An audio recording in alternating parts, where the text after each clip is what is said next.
What's up people, and welcome back to another video here on my YouTube channel. My name is Marvin, and on today's video I'm gonna react to 8 things you probably didn't know about NASCAR from S1AP shoes. And yeah, the original video is linked in the description box.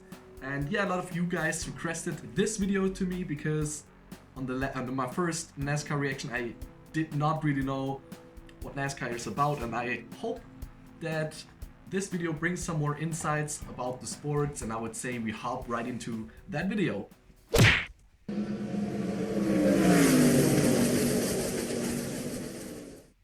Over time, I've noticed that a good chunk of my subscribers have either never watched a NASCAR race or have just started getting into the sport. And with the quarantine finally being partially lifted this week, and NASCAR being the first American sport to resume competition, albeit with no fans in attendance, there's going to be an influx. This is always so good to see.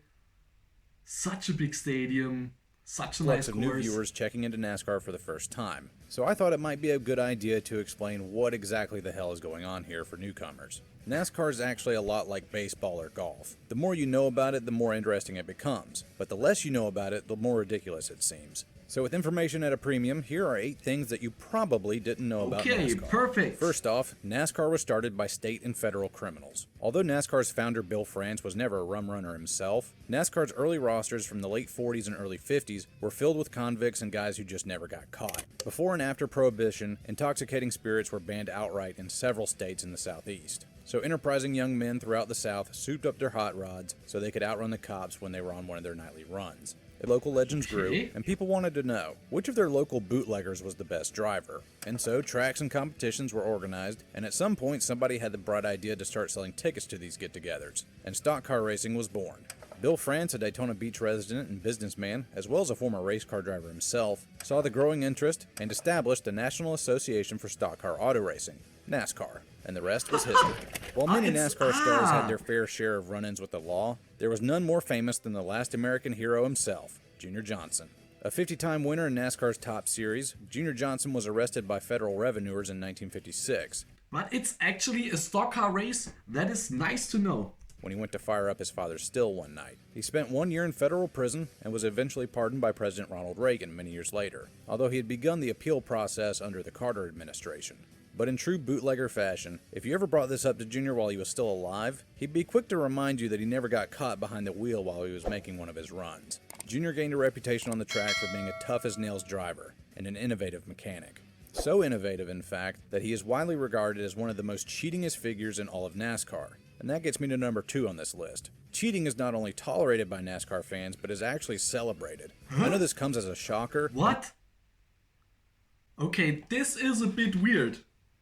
In nearly every other sport, cheating is absolutely not tolerated, especially when you had the issues with the Houston Astros. In baseball, they got a lot of hate. Also, the Deflategate about the New England Patriots, it's not 100% sure if it happened, but a lot of hate. And here, they celebrated, okay. And is at odds with every other sport in existence, but hear me out. Although the sanctioning body of NASCAR is very stringent with its rules, NASCAR fans have always turned a blind eye to cheaters in the sport and actually sing their praises amongst themselves. Teams are allowed to either build their own cars or purchase them from other teams. And even though NASCAR has strict specifications that those cars have to adhere to, there's always a little wiggle room left to exploit. There's an old saying in NASCAR, if you ain't cheating, then you ain't winning. Everybody does it, although they're usually bending the rules or just breaking a rule before it's on the books. Junior Johnson was so prolific in the art of rule dodging that he actually had one of his creations put into the NASCAR Hall of Fame, the Yellow Banana. A 66 Ford Galaxy that was one of the most... What a great name! Yellow Banana from Johnson. Love it. Disgustingly illegal cars in the history of the sport, and got its name due to its shape and its yellow paint job. But if there was ever a mechanic who could best Junior Johnson in the dark arts of stock car cheating, it was Smokey Yunick. With a silly name but a penchant for disregarding the rules at every turn, NASCAR fans became enamored with Smokey's antics. He did anything to get a leg up over the competition, making his engines too big, mounting the bodies too far forward on the frame, increasing the size of the fuel tank, and when officials became wary of that, they mandated the size of the fuel tank to 20 gallons. But Smokey then just made the fuel line wrap around the car, which squeezed an extra gallon or two out of the limit set in place. And in one famous example, Smokey had his fuel tank seized by NASCAR tech inspectors, saying that it was too large and he had a total of 10 infractions that needed to be changed. They had pulled the fuel tank out of the car as extra punishment, thinking that Smokey would have to push the car back to the garage. But instead, Smokey just jumped in the car, cranked it up, still with no fuel tank in it, and drove it back to his crew while shouting at the officials, "Make that 11 things." True to his name, Smokey fogged up the lines between right and wrong. And even to this day, this proud tradition of rule bending is still alive in NASCAR. As recently as 2018, during the Flexgate scandal, Stewart-Haas racing cars have manipulated the bracing on the rear window to give way at high speeds to direct more airflow towards the spoiler. Wow. An exploit This is it really cheating? I mean, it's more like using the rules on your favor. I mean, okay, maybe that's the definition of cheating, but it's not officially disallowed, when I understand it right. It's just, yeah, it's not written in the rules, or?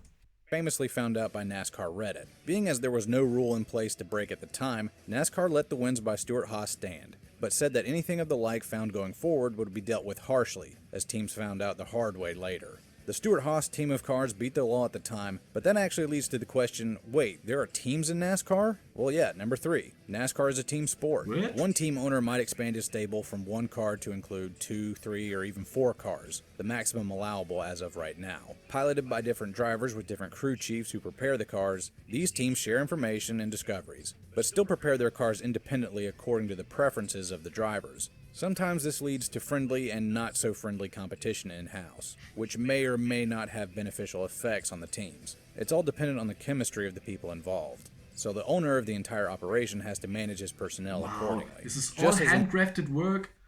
A lot of details. Everything is made. I think that it's very, very expensive to own a team. Imagine you have the whole research and development costs, and then, I don't know, the whole cost of the team members, everything that you need. That is very expensive, I believe. Mechanics are the But pit crew you members have who service the car during the actual some race. advertising. These fearless men, plucked from the rosters of professional and collegiate athletic programs, brave the chaos of pit road and change tires and put new fuel in the car, all while making adjustments and repairs as dozens of other cars and teams are all doing the same thing on pit lane. Under ideal conditions, a NASCAR pit crew can change 4 tires, top off fuel, and make adjustments to the car in less than 14 seconds. And yes, sometimes accidents do occur and they get hurt. But thanks to safety regulations and the skill of other drivers out there on pit lane, those incidents are few and far between. The pit crew members are the athletes that make the team the best they can be on race day. But what about the guys behind the wheel piloting the race car itself? That gets us to number 4. Yes, the drivers are athletes. It takes a special type of crazy to hop into a metal coffin wearing a fireproof suit and sling a car around at 200 miles an hour. But it also takes an insane amount of physical fitness as well. Temperatures inside the car can reach as high as 140 degrees Fahrenheit. And in this oven, you have to think critically about your next move and have cat-like reflexes, all while communicating to your crew about how your car is holding up via radio. NASCAR legend Bobby Allison used to prepare for these insane conditions by driving around his home in Hueytown, Alabama in his personal car in the middle of the summer with the windows rolled up, with the heat blasting, and while wearing several jackets. Drivers. This is a great way to practice something like that. Wow, imagine the heat. I don't know how hot it is in that state, but with several jackets on, not the windows down, no air conditioning, this is gonna be very, very hot. Nowadays take trips to the sauna, have a strict fitness regimen, and diet they have to adhere to in order to stay at peak performance. The man we can thank for this breakthrough is Marvin. A man often derided as undersized during his early career, the 5'6" Arkansas native took up weightlifting and high-level fitness programs to make up for it, and found out that the workouts actually made him better equipped to handle the demands of NASCAR racing. And soon after that, nearly everyone followed suit. Even in his 50s and still winning races, Mark was still rocking an 8-pack. Whoa. Wait, Marvin was still winning races in his 50s? Yep, that gets us to number 5 on the list. NASCAR drivers can have incredibly long careers. The average successful NASCAR driver will make his first starts in his early 20s, and will retire in his mid to late 40s. Some drivers even go... This is actually insane when you imagine the NFL stands for not for long. Maybe 1, 2, 3 years is the average. Of course, there are some people like Tom Brady who are playing 20 plus years, but that's absolutely not the rule.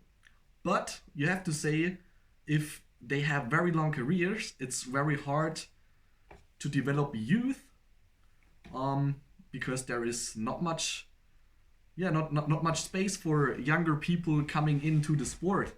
Go beyond this. In 1992, Harry Gant set the record that still stands today as the oldest driver to ever win a NASCAR race at 52 years old. Mark Martin got close in 2009 at age 50, but no driver has challenged the throne since. And to give you some perspective, if the youngest driver to ever win a race, Joey Logano, who got his first win at the age of 19 in 2009, beat Harry Gant's record, we would have to wait until 2043. Current drivers span all age groups and backgrounds. Joey Logano from Connecticut will turn 30 this year. His teammate Ryan Blaney is 26 and hails from Ohio. And one of the best in the business right now, Kevin Harvick from Bakersfield, California, is 44 and has just signed a multi-year contract extension. Hey, maybe he'll be the one to take handsome Harry Gant's crown.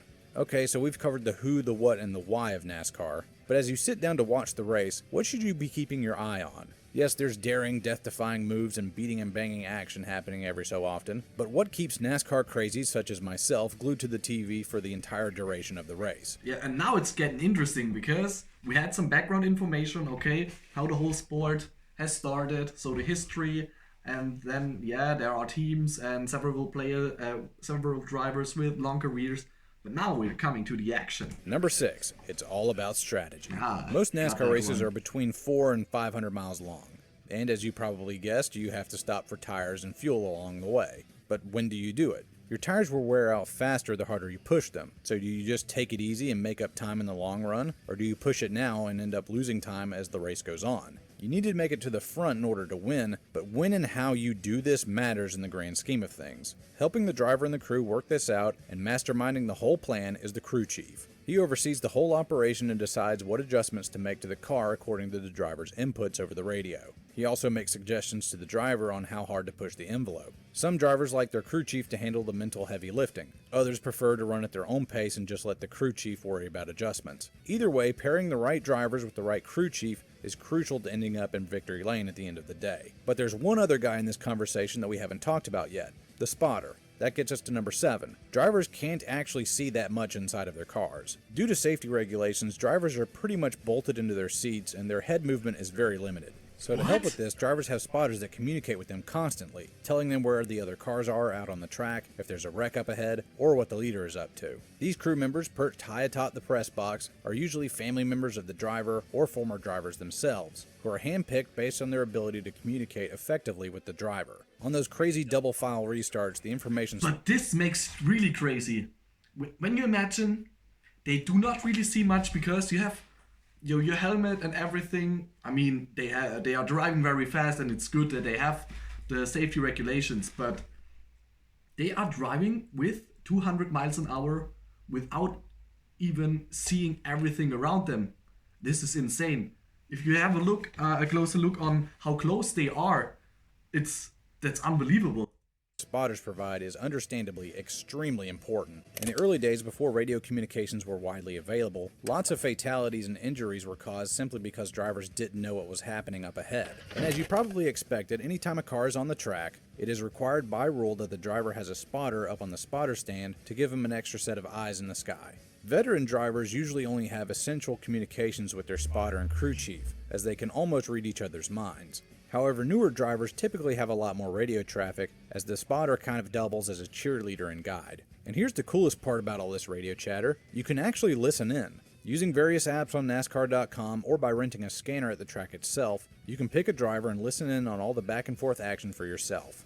And yes, sometimes the teams listen in on each other to see what kind of strategies they're cooking up. So don't be surprised if they start talking in code. But fair warning, these are grown men in a high-stress environment. Sometimes they say things that aren't exactly PG rated. So think twice about having your kids join in. Some tracks, though, are so massive that they require multiple spotters in different locations to help out the driver. And that gets us finally to number 8. NASCAR goes to a lot of very different racetracks, and yes, we even make a few right-hand turns. Every driver... Okay, yeah. We have seen the Daytona race. That is the one that I reacted on. And yeah, there I had one point that they do not have to play a lot with the brake and speed, but there are a lot of different tracks, and yeah, let's see if we can see some of them. The series has to have a mastery of different disciplines in racing. Whether we're talking about the 2 mile and up super speedways, the half-mile short tracks, or the twisting and turning road course. What is this?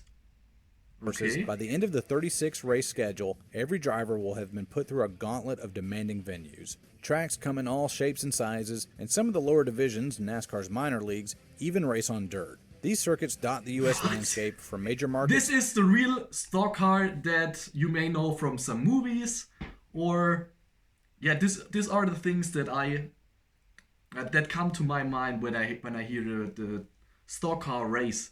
That they drive on dirt and yeah, make some ugly drives, but it's like Atlanta and Las Vegas. This is cool. To small towns tucked away in the southeast like Bristol and Martinsville, and everywhere in between. There are no away games, so to speak, in NASCAR, but with the vast majority of teams being located in North Carolina, having to pinball across the U.S. is a demanding effort in its own right, as hauler drivers will work around the clock driving a garage on wheels to and from each racetrack during the year. The crews and drivers will fly out to the track a few days before the race and spend hours running practice laps until they're finally happy with the car and move on to qualifying time trials to set the field, where the fastest driver starts at the front, also known as the pole position. Well, that about wraps it all up. 8 things you might not have known about NASCAR. Hopefully this video has shed some light on this weird, traditionally southern motorsport. Yeah, that really helped, guys. Thank you for that recommendation of that video, because it really helped me to understand NASCAR a little bit better. And yeah, thanks for that. That's it from my part. I wish you guys all a great day and a great week. Please make sure to hit the like and subscribe button if you want to see more videos. And that's it. Goodbye.